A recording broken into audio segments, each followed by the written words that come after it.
Well, the risk of it has never been higher than at this moment, because again, if Hezbollah still has capabilities, we don't know that for sure because the amount of retaliation that we have seen from Hezbollah in the past few days against attacks that it has suffered have been relatively weak, and so we have to see if it's a question of unwillingness or incapability. But if Hezbollah still has the capability, I think it is more likely to use it in the coming days than not.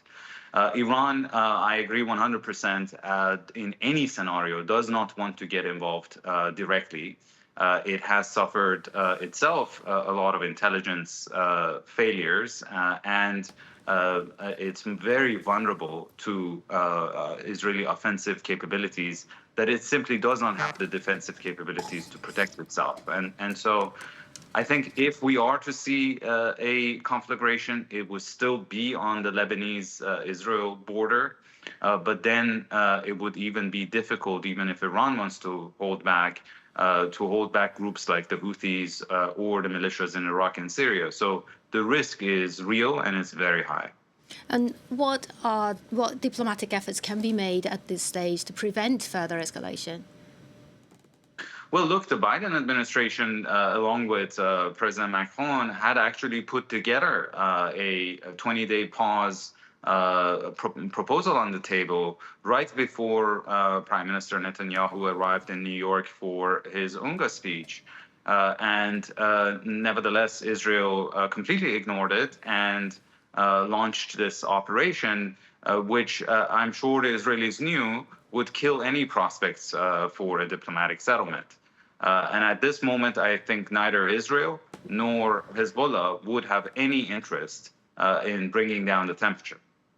And could the recent development demonstrate that perhaps Washington's sway in the region may be waning? Oh, absolutely. There's no doubt that the Biden administration has completely lost control to the junior partner here. And the junior partner is using the United States as its proxy and doing whatever it wants. And the reality is that in the next 5 weeks before November elections in the US, there is a window of opportunity in which the Israeli government can basically do almost whatever it wants, and there will be no constraints whatsoever on its behavior.